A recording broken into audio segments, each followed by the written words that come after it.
Hi, everyone. Welcome. Patrick McGrath from NoCD. Jeff Szymanski. Hi, Doc. How are you? Good to see you. Doing, Patrick. Good to see you. Good. Hey, Jeff, thanks for being with us today. Just a couple of questions that we wanted to go over and really appreciate your time on this. Of course, there's challenges we've all witnessed with accessing ERP. Wonderful in big cities, can be quite difficult in rural areas. Not every state even has an IOP or a PHP. Those are some things I've seen that maybe make ERP go underused. So even though it's quite successful with OCD treatment, other ideas on your end about some of the reasons why it might not be used by all clinicians, even though it's kind of that gold standard of treatment for OCD? Yeah, I mean, there's tons of barriers, unfortunately, for mental health access for all kinds of people in all kinds of situations. So let's just go down the list. You mentioned rural access. Absolutely. We hear people are going 2 hours, 3 hours one way to see the only provider in their state, right? So, but that assumes that you know what you have, right? People still don't even know what their symptoms are and that they are part of a psychological disorder. If you're a person of color, you're not going to even try and find an ERP therapist. You're going to go to your faith leaders or things like that. Yeah. Exactly. So there are lots of barriers. I don't know what this is. If I know what it is, where do I go? And then you do go, if you do manage to get to a mental health professional, right? You and I both have PhDs. This is the lie of being a clinical psychologist, is that you have a PhD and they're like, go out and help everyone. Well, help the world. Yeah. Help the world. We weren't competent to help the world with our PhDs. We had to get specialized training for certain disorders. Certain disorders, like I went out and I helped a lot of people in a lot of different ways, but for certain disorders, you need specialized training. And with OCD, that's one of the things where you need specialized training. So I don't know what I have. Okay, now I do know what I have. Now I've been misdiagnosed 3 or 4 times. Now I have to drive across the state in order to get access to care. And now I have to find someone who knows what they're doing. There are tons of barriers to learning this. And then even, again, when you get training, you're part of the International OCD Foundation. You Absolutely. See junior clinicians who get a little bit of training and they still have a long way to go to really be a specialist, to really be competent to treat people with OCD. So lots of barriers. So things like teletherapy are important tools that help us increase access. It is increasing access in terms of, I don't have to drive 2 hours. It increases access because if I'm a mom, I don't have to get childcare for my kids, right? So there's lots of ways in which we need to problem solve and figure out how to break down all these crazy barriers. Right, because I think there's still a lot of people who assume therapy has to happen in an office. Right. And that's the way you do therapy. There's still not everyone truly understands the notion of therapy can happen, virtually. Right. Well, it's even broader than that. Right. So again, you and I trained in the 90s because we're old. We are. We are old. And we were still trained in a model that there's the identified patient. Right. So it isn't just that, that you have a psychological disorder, it's your disorder, it's your mom's fault, you have to go to once a week therapy in an office. And it's weird too, because you've done this for as long as I have. Someone comes into your office and all of a sudden you're having super intimate, super difficult conversations to have. And then what happens after 45, 50 minutes, you just, bye, good luck, I'll see you in a week. All those notions are nutty. And we also know with lots of research that families are affected by OCD, right? So there's so many outdated notions about what therapy looks like. You go in, you talk about your problem. This is the worst, you and I know this. This is the worst part of psychotherapists who think they know how to treat OCD is there's something behind that obsession. No, there's not. No, there is not. There is not something behind the obsession. Let's do exposure therapy. Let's get the family involved because they're participating in this, because they care about you and they're compassionately doing it the wrong way, right? So there's lots of outdated notions. And again, what do we know from exposure therapy? You have to generalize it into different settings. So What am I going to do in my office, right? And so it's the same thing with hoarding disorder. Sure. All of your difficulties are at your house. Why are you coming to my office? Why aren't we doing teletherapy so that we're dealing with the problems that are happening in your actual environment? It has been amazing to do teletherapy in people's homes, just for hoarding, just so incredible. And again, those rural folks, especially who have farms and barns full of things that it would have taken a 3-hour drive to get to. Now, here we are. We're on your phone and we're doing the work. So you've personally seen through the OCD Foundation here the aspect of virtual care and the delivery of virtual care and its impact on the OCD community. What are the stories you hear from people? Obviously at NoCD, we hear all the time about the appreciation of virtual therapy, but I want to go broader than that. What are the things you're hearing from people about finally having access to treatment in a virtual setting?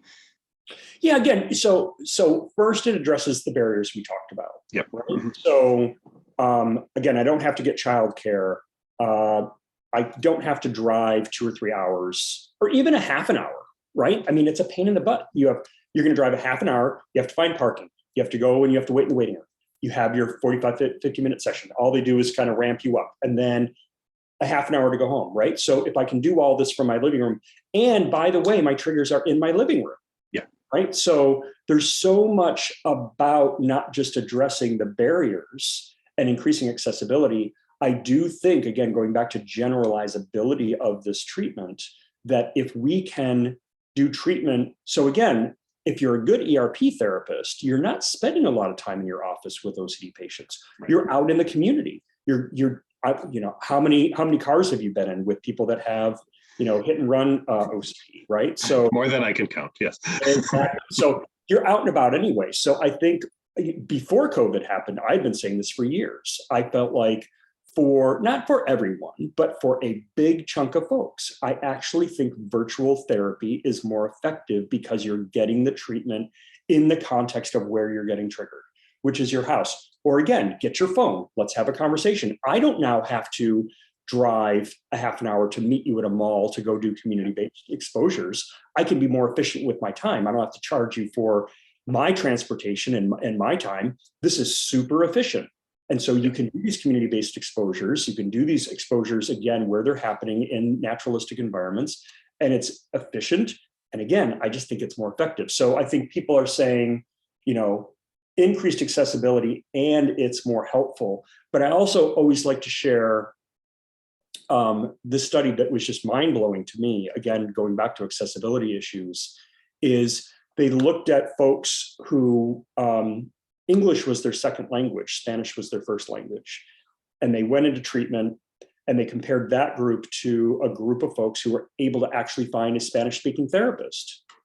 And the outcomes were, if I got to get therapy in my native language, my outcomes were 4 times better. Wow. Mm-hmm. Than if I got treatment in my second language. Mm-hmm. What does virtual therapy do? It increases accessibility to people who are of color, to people who might be LGBTQ, that if that's your preference, who are Spanish speaking. So again, they're all the kinds of things that matter. You're going to have an intimate relationship with your therapist. Find someone you like, find someone you connect with, find someone you identify with, find someone who's going to be maximally helpful to you. I think when we go virtual, we increase access to all of those providers that are hard to find. Yeah, it's been amazing. And we were excited. Our study that just came out on the Journal of Medical Internet Research, over 3,500 participants in that study, just to show the effectiveness of ERP. And it didn't just affect OCD, right? It affected stress and anxiety and depression as well. And you and I have seen this personally too in the work that we do, that when we treat OCD, we improve the whole person, not just the OCD. And what other areas have you seen too where treating OCD improves lives outside of just the OCD? Well, yeah, I mean, it's really interesting, right? So when you think about what happens, you don't have to have OCD to know this experience, right? When you get anxious, you get tunnel vision. Why do you get tunnel vision? Because your brain is telling you you might be in danger. If you're in danger, pay attention to the danger. Well, if you're paying attention to the danger, you're not paying attention to everything else, right? So you and I have worked with people in their 20s and 30s and 40s. If their OCD happened at 15 and captured all of their attention, they didn't do all the other things that 18-year-olds and 22-year-olds and 28-year-olds do. And so when you get people less symptomatic with their OCD, they can pick up their life and actually begin living it. Unfortunately, for some folks, it's like, I have to pick up from where I left off 10 years ago. And so, you know, what you're seeing in the treatment world in OCD is ERP gets you less symptomatic, but we need to look at grief and loss and shame and all these other guilt, all these other experiences about how you are as a human being, right? We don't treat OCD, we're treating a person. And so it's really important to keep track of all of that. I've always felt that DSM did a disservice to OCD in the definition because it just talks about anxiety or distress, and it doesn't say shame and guilt and disgust and all those other things that are absolutely a part of OCD and that any great OCD clinician has to be investigating. So I support your answer 100%. I think that you're right on target there, and I hope that other people really consider those options as well too, because there's the measurable things. You know, you can give someone research, and you could give someone also a questionnaire, and they could fill out. We could see those very tangible things. So look, your depression went down and all that. But there's just, like you said, hey, maybe I never went on a date because of OCD, and now I'm 50 and I'm going to start dating for the first time. And it's almost like, though you're 50, your part of you is like an adolescent, right? And you're getting your first crushes that are now being reciprocated and all these kinds of things too. So it's really fun. Well, it's rough too, because what you also hear from folks is, if I didn't have OCD, my life would be so much better. And when you get people less symptomatic, they're like, oh, damn, life's still really hard. Yeah. Life's hard. You don't have to have a psychological disorder for it to be hard. It's hard. And then, right, all the things that you don't get to do because your mind has trapped you in this kind of personal hell that you're in.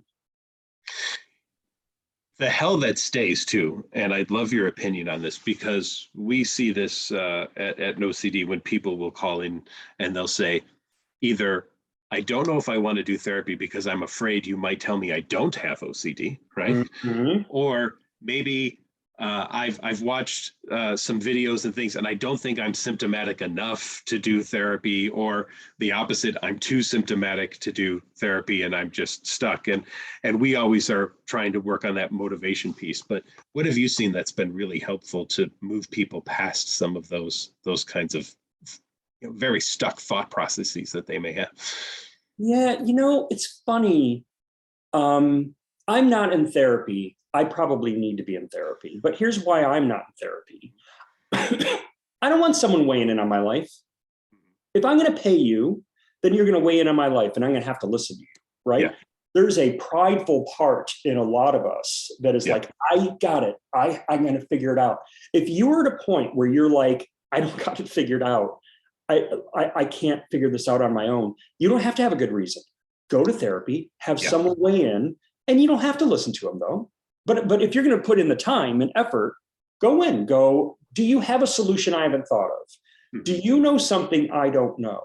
And that's the cool thing about being a psychologist, right? Is that we do know some things the average person doesn't know. Like, it's counterintuitive to respond to negative feelings by trying to push them away, by trying to avoid them, by trying to drink them away, right? We know that the actual medicine for difficult feelings is to lean into them, keep your eyes wide open, and embrace them, right? Hard to do, sounds straightforward, it's not. But again, there's something about, if you are contemplating therapy for any reason, you don't have to have a good reason. Just go in, and someone's going to weigh in. Someone's going to have another alternative. Someone's going to have another idea, and you don't have to do it. Just go in and find out if there's another option. And same thing, like you and I have had people come in and they're like, all right, I've heard about this ERP thing. I'm not going to do that. We don't have to do that. There's all kinds of things we can do to get you there. But at the end of the day, I'm going to tell you that there's a profound experience, OCD or not, of moving towards things that are difficult. Like, that's a basic life skill. I want to be 150 pounds, but I want to eat pizza every day and I don't want to exercise. You can want that and wish that all you want, but you can't eat pizza every day and not exercise, right? So it's a life skill. What you learn in ERP treatment is it's a life skill to move into difficult feelings. It has a payoff, but we don't have to start there. Right. And you don't have to be 100% confident that it's going to work for it to work. And Correct. you don't have to be of a certain level or below a certain level of whatever you think you have for it to work either. Therapy works if you give it the opportunity to work. At the end of the day, if you don't like how your life is being lived, ask someone to weigh in. Ask someone for a different alternative, and then try it out. Go and experiment. What I always tell people is if you put your hand on a doorknob and you twist the doorknob and it opens the door, every single time you engage in that behavior, you're going to open a door. You know the outcome. If every time you avoid when you're anxious, you're going to stay anxious. Until you change behavior, nothing's going to change. So go and find out how to do that. Absolutely. And there's nothing wrong with being coached through doing that. You and I are not sports people. I know, but I do talk about the idea that if you're on a professional team, you have a head coach, and then you have maybe an offensive coach and a defensive coach, and you may have a throwing coach or a hitting coach or a batting coach or a pitching coach, or all, even though you're being paid millions and millions of dollars, you're still being coached all the time. So if it's okay to look up to people who get paid millions of dollars who are still coached to this day, it's also okay for us to be coached through things too, that we may be able to meet someone who has some better ideas or understand, or just different ideas about something, who can say, hey, have you considered trying this? It might be really helpful. Well, and I'll build on your metaphor. What is the Secretary of State? What is the Secretary of Defense? That is a cabinet. The most powerful person in the world has 12 coaches sitting around a desk from him because he or she soon, hopefully, doesn't need to have all the answers, right? It takes a village, right? That popular phrase. More voices are helpful. It is not a sign of weakness. It's a sign of strength to listen to others, to ask for help, to show vulnerability. And that's how we get stronger, right? Do you have a friend who is perfect in every way? You don't really like them that much. No one likes that person. You like the one who's like, oh my God, my life's a train wreck, right? And you're like, tell me more, right? That's why you and I call each other Jeff and Jeff. Exactly, because we tell each other our train wreck lives. But that's what's interesting about life, right? It's in the difficulty, not in the Facebook, this is what I made for lunch and my life is this beautiful series of pictures. It's important to get into the difficulty interpersonally with others, and again, to ask for help. It's nice too that, one of the cool things that I thought came out of the recent study that was in JMIR was you can do this in virtual therapy at even probably about half the time that a lot of people have done it individually, which again, I think goes back to what you were saying, because you're in the environment and you're right there and you're not coming here and then let's do imaginal work. And now I hope you go home and you do your homework and then come back next week and tell me how it is. But with the ability to be in someone's environment, and now with technology allowing for, messaging that's compliant in all the areas that we need it to be, we can really dive deeper quicker with people to get them the help that they need. So this doesn't have to be the long haul that people might be afraid of.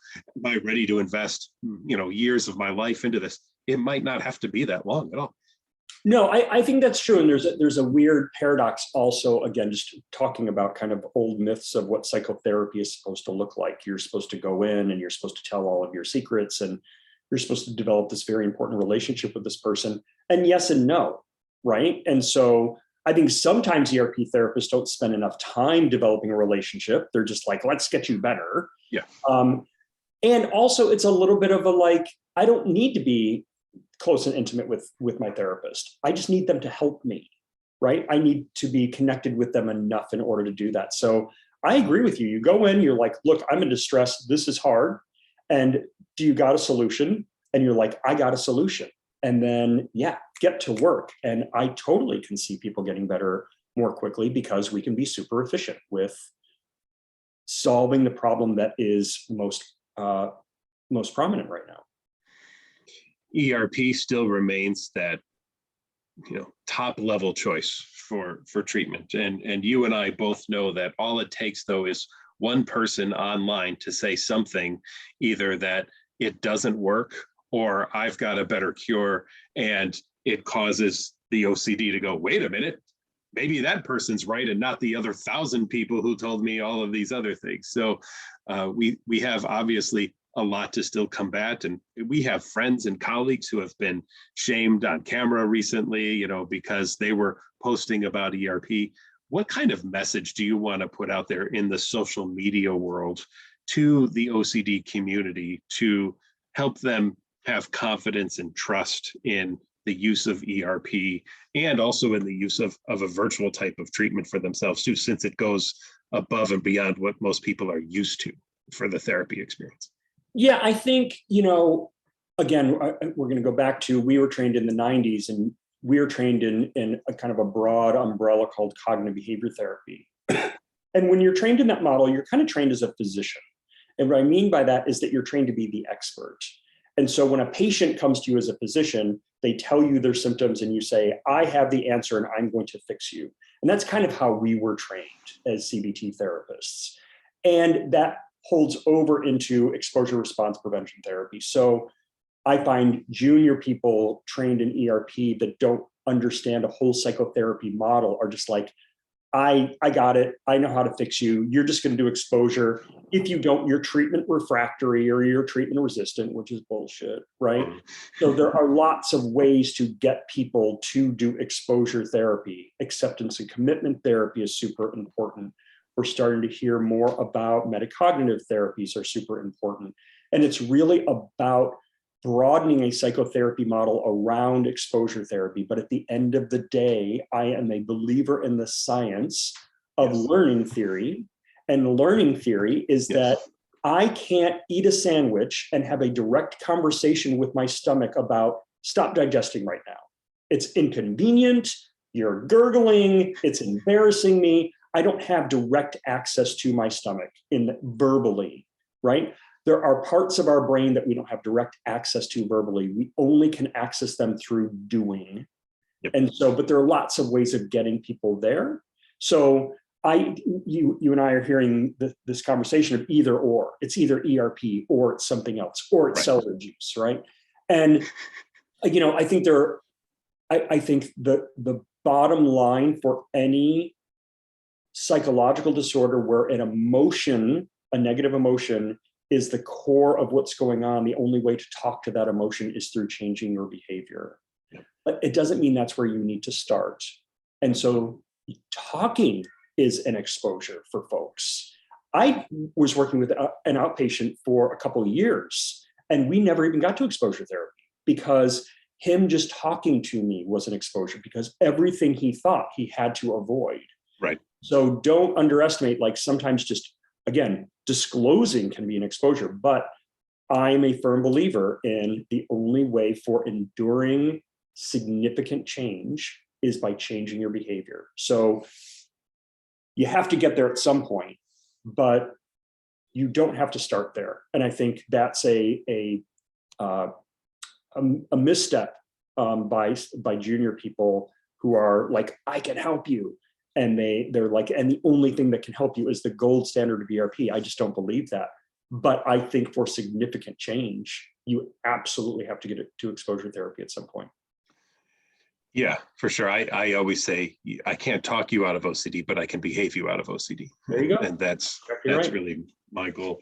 And I think it's exciting too that virtual, in especially in the realm of COVID, because as we know, virtual was probably about 5% of therapy pre-COVID and has just jumped to probably 95% of therapy during the COVID time. It is great, and you and I are on the same page on it in terms of what it offers, again, for people, this potentially a shorter duration, the ability to do work right there in people's homes and everything like that, not even having to pack up the kids and have them wait in the waiting room while you're doing the session or something like that. All of that is such a great boon, I think, for the therapeutic community. And the fact that now I truly believe, because I see it all the time, we've identified more and more people who could use help in the mental health area of the world. And even there was just something recently that showed that even though virtual visits across the board have decreased for medical, they're increasing still for psychological. So it's so great to see that the mental health community has absolutely embraced the idea that virtual is helpful. Totally, 100%. No, I think, there are silver linings in what happened with COVID. I think that it shed light on what has been stigmatized and overlooked as a health problem in this country, that people are struggling with mental health and they don't know where to turn and they don't know how to get proper help. And so I think mental health became, a core issue and a core insight in kind of nationally on what do we need to be doing. And also, I know you're hearing this too, because people are now more willing to get care. I don't know one provider who doesn't have a wait list. I don't know one clinic who isn't looking for more therapists. Yeah. Everyone, and again, I think that groups like NoCD, where you are, again, providing that access is super important, because that's the call we get every day at the foundation is, I can't find a provider who's open. Yeah. So it's good. We need to be talking more about it. We need to be dealing with it more directly. And we need to be getting more help to more people. To round out here toward the end, again, thank you for your time today. Really, absolutely appreciate it. But what is your hope that you'll see happen in the OCD community? I mean, you are the director of the International OCD Foundation. You are the pulse on the world of OCD, and an amazing staff to help you with it as well too, by the way. And love them. They're just some of the most incredible people I've ever gotten to work with. But where do you see things going in the future, and any insights that you'd like to share with people about what your hopes and goals are for the OCD community in the next 10, 15 years? Yeah, so about 3 weeks. So last summer I had an appendectomy, and they go in through your belly button, and there's no I didn't have a big incision. They just redid my belly button, but they weakened the muscle tissue above my belly button. So about 3 weeks ago, it never felt like it healed exactly right. But about 3 weeks ago, I woke up and there's a bulge over my belly button. So I called my primary care and I go in and they're like, I think that's a hernia. Let's set you up with a hernia specialist. And I went in on Monday, 2 days ago, and they're like, it's a hernia. Let's get you into surgery. So I'm going into hernia surgery next Friday. If you had OCD and you had symptoms, wouldn't it be nice if you went, I don't think this is right. What my mind's doing doesn't seem right. The amount of anxiety I'm experiencing doesn't seem right. This sounds like OCD because I know what OCD is. And you know what? I know who to call. And I'm going to go in, and within 2 or 3 weeks, like my hernia surgery, I'm going to get this addressed. Wouldn't it be nice if we lived in a world where you woke up one day and you went, this isn't right. And I know what this is, and I know where to get help. That's what the world should look like. I know it's been Stephen Smith's dream with NoCD to have something like that happen, and it's been the driving force for us at NoCD to have that occur, along with a lot of our colleagues in the OCD world too. And I think that as we see more and more people through the pandemic become interested in treating OCD too. I mean, the level of people who are now interested in OCD has skyrocketed. I think it's absolutely amazing.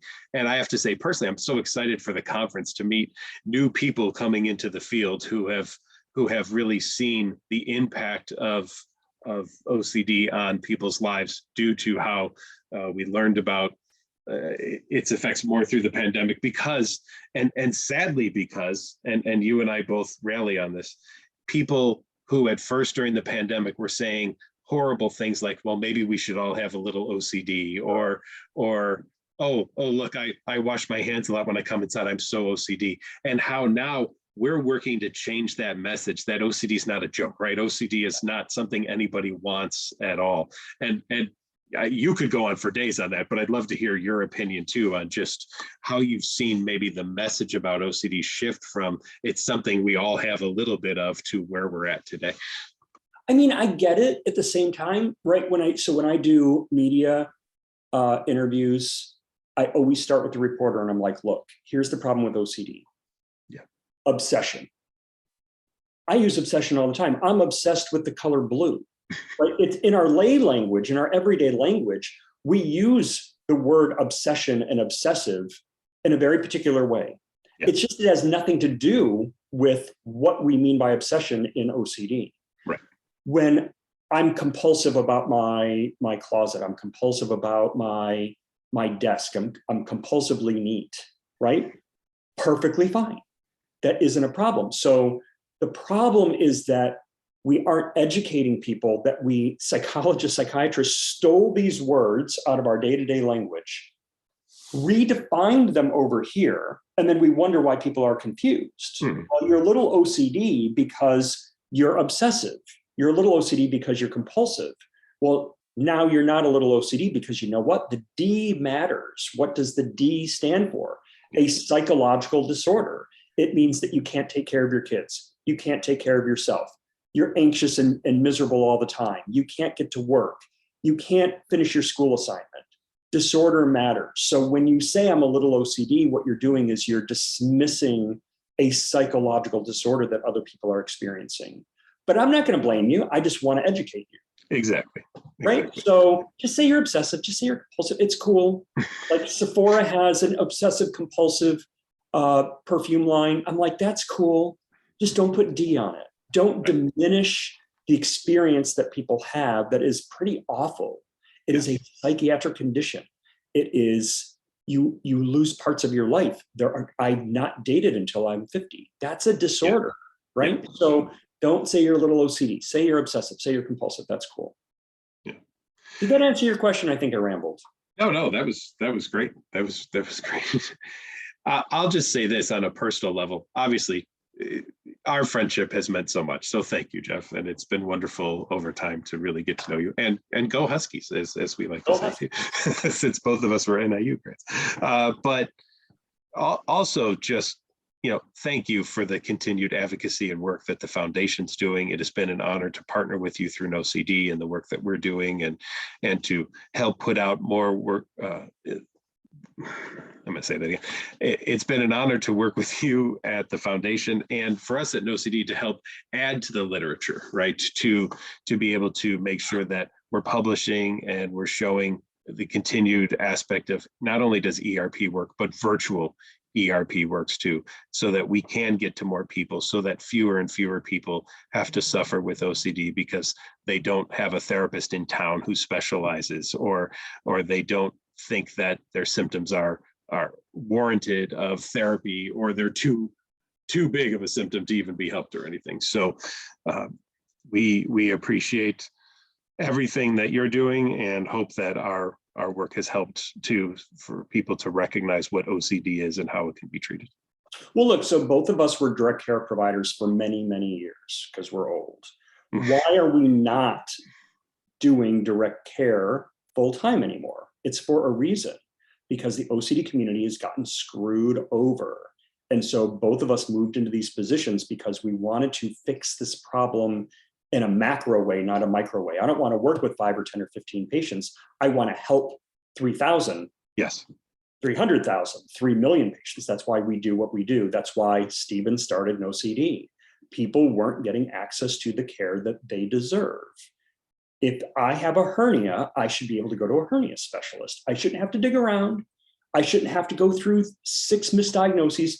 I shouldn't have to wait till I'm, 20 years older. I should be able to go down the street and figure this out, right? So NoCD and many other groups have gotten together and just said, we're tired of this community getting the shaft. It's time to create more resources, create accessibility, and get creative about how to do that. And again, you guys figured out teletherapy before COVID, right? And so, but that's the thing. Silver linings and stuff that happens, but I think teletherapy has made a gigantic impact on the OCD community for sure. And I look forward to you guys continuing to grow.